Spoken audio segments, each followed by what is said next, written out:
So I've been laid off like 5 times in my career. I've had contracts abruptly end on me. I've gone broke trying to run my own apparel company, start it, grow it. Even though revenue was going crazy, I was like, I'm not seeing anything in my bank account. I've done all things wrong relationally, lied, cheated, done all that in the past. And so I've learned a lot by just making the mistakes. And so I don't want you to make the same mistakes. And if you're trying to improve from a relationship standpoint, from a career standpoint, from an entrepreneurial standpoint, and I'm a new dad now, so I'm learning a trial by fire. I'm 5 months in. I will talk about that. I'll give you 10 things that I would do differently, or that I would do right now, that I'm going to continue to do right now, that I hope will get you on a better path, because I promise you, I did all the wrong things. So hopefully that you would be able to do the right things by learning from my mistakes. So we're going to get into it right now. But before we do, like, comment, subscribe on the video. I'd really appreciate it, because we're trying to grow this channel. Number one, stop BSing yourself. We make a lot of excuses as to why we're not doing a thing, as to why we can't do a thing. But at the end of the day, they're just excuses. They're not reasons. They're not anything that's actually a valid reason, but we're just excuses. We are capable of making a change. We're capable of doing the thing. So first thing you want to do is you want to stop making excuses. You want to be true to who you are, and you want to be honest with yourself. Number two, lead with love. Ask yourself, is the action that I'm taking right now, is it going to help me, or is it going to hurt me? Is it going to help somebody else, or is it going to hurt somebody else? This is something that I've really learned being married and being a new dad. Is like, I can take actions all throughout the day, right? And so I have to audit my actions, and I have to ask myself, is this helping me? Is this hurting me? Is this helping my household? Is it hurting my household? Is it helping my wife? Hurting my wife? Is it helping my child? Hurting my child? And if I'm able to answer those questions and say, hey, this is helping, then for me, that's a metric of,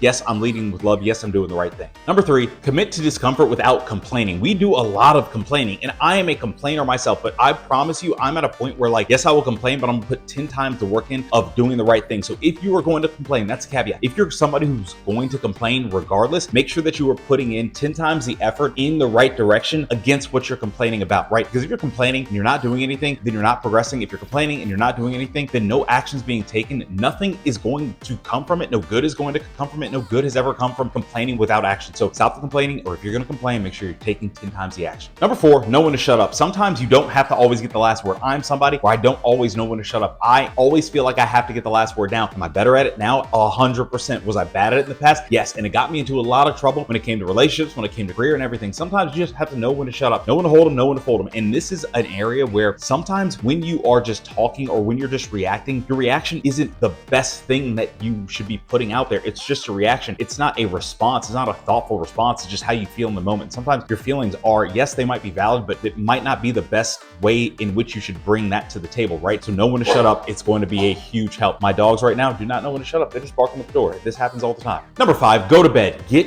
your rest. We're just like children. We get cranky when we're tired. We get cranky when we're hungry. One, so yeah, get your nutrition right. That's one too. But get your rest as much as you can. As a new dad, we are in the throes of this with a sleep regression that has gone on for almost 2 months at this point, and we are trying to figure out ways in which we can get our rest, and which we can actually just like get some sleep. And I promise you, on days where I feel rested, I feel so much better. Mental clarity. I'm in a better mood. I'm able to process things better, mentally, emotionally, spiritually, everything. And I'm able to show up better as a husband, as a father in this house. And so I know that that is a direct correlation of how I can be better in the future and moving forward, and how you can be better if you are not going to bed, if you're just staying up late, you're not getting your rest, and you're wondering, oh, why am I not feeling energetic? Why am I not feeling recovered? Why am I not feeling rested? Why am I feeling so just anxious for, that's not, maybe not clinical anxiety, but just feeling anxious about things. It's like, maybe you're just not getting rest. Go to sleep, go to bed, get your rest. Number six, be open to change. Now, I learned this relationally. I, on paper, thought that, oh, I wanted this, and this on paper. Now, what I got in return from a Carly standpoint was 10 times better, because there were so many things on paper that I actually didn't have on paper that are so important to me right now. And I didn't realize that, oh, I needed to be open to that change. And it's helped me grow as a man. It's helped our relationship grow. It's helped me see another side of life that I wouldn't even see. And I'm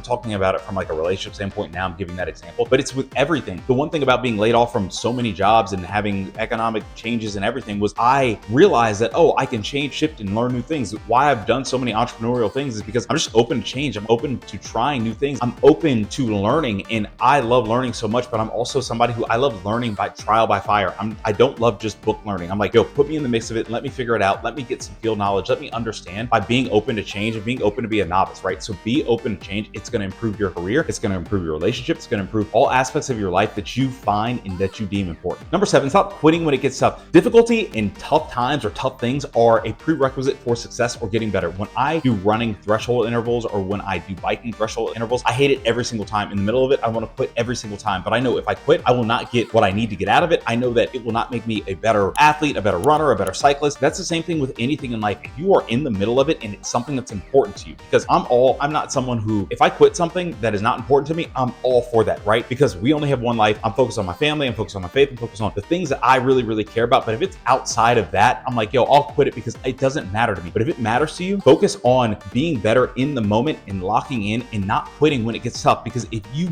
do not quit when it gets tough, you will get better. Your stimulus will adapt to whatever it is. You will change, you will evolve, you'll be better. But if you continue to quit, what you'll do is you create a habit of quitting every single time. And when it gets tough, you'll quit. And when it gets tough, you'll quit. And that will be a habit. And so you will never get better because you quit everything. Just don't quit in the middle. Number 8, I love this one. Watch for qualities you don't like in other people because it might be a mirror to you. This is something that I've realized myself. I used to talk mad trash about people that I didn't like or that qualities or things that they did. And then it occurred to me when a buddy of mine was like, yeah, but you do the exact same thing. And I was like, you know what? You're 100% right. And I had to change that up. I had to realize that, hey, I am somebody who does these things. And I need to make sure that if I don't like the qualities in somebody else and I'm complaining about them, that I need to make sure that for me, I got to work on those, right? So make sure that you're not just complaining about other people, talking mess about other people, but it's holding a mirror up to yourself. And if it is, then that gives you a clear marker and indication of things you can work on for yourself to be better. Number 9, work smarter. Not all action is achievement. Not all movement is good movement, and it's not momentum, right? So if you are in a place where you just feel like you're very exhausted because you're just moving and doing stuff, but you're not really getting anywhere, try to take a step back and move smarter. If you move smarter, it's going to, one, it's going to decrease the amount of effort that you're putting on a thing because you're doing it with a thought process. I have to do this when it comes to being a dad and when it comes to being a husband, when it comes to being in my career. I can't just do a bunch of stuff that doesn't align with where I want to be. If I'm able to move smarter, I'm able to have a future vision of where I want to get to, and I'm able to actually connect the dots before taking the action. So if I connect the dots before taking the action, then I can map it out and I can do what's mapped out versus just sitting back and just doing stuff. And if there's no dots connected, now I'm like on this map that doesn't go to anywhere. And then I'm confused as to why I got to where I got to. Work smarter. Number 10, find the right partner. I think this is so important. If you find the right person to be with and the right person to walk this thing called life with you, it's going to help you so much more because they're going to be the charge in your back. The thing I love about Carly is we really talk about where we want to get to in life, in relationship, in marriage, as parents, and we put a plan in place and we walk through it and we support each other. My sole focus is to be of service to her. Her focus is to be of service to me. And we make sure that we are both good and that we're both progressing individually and collectively. If you find the wrong partner, that is just like an anchor on your boat. It's just pulling you down consistently. This is something where in the past, I've not been with the right partners. In the past, I have not been the right partner. It's gone both ways. But when you get to a point where you're like, oh, okay, I actually want to date or I want to get married or I want to have kids, make sure you're doing it with the right person because a lot of time can be spent with the wrong people, doing the wrong things, and then distract your day-to-day because you're dealing with so much mess and drama because you're not with the right person. So if you do these things, I promise you, you will be in a better place relationally, career-wise, financially, economically, spiritually, all the _𝚘𝚎 at the end, you will be in a much better place. Again, I'm 35. These are lessons that I wish that I knew when I was 25 because it would have very much changed the trajectory in a lot of ways. But like I said at the beginning, I made these mistakes so you don't have to, but I hope you all enjoyed this video. I'll see you on the next one.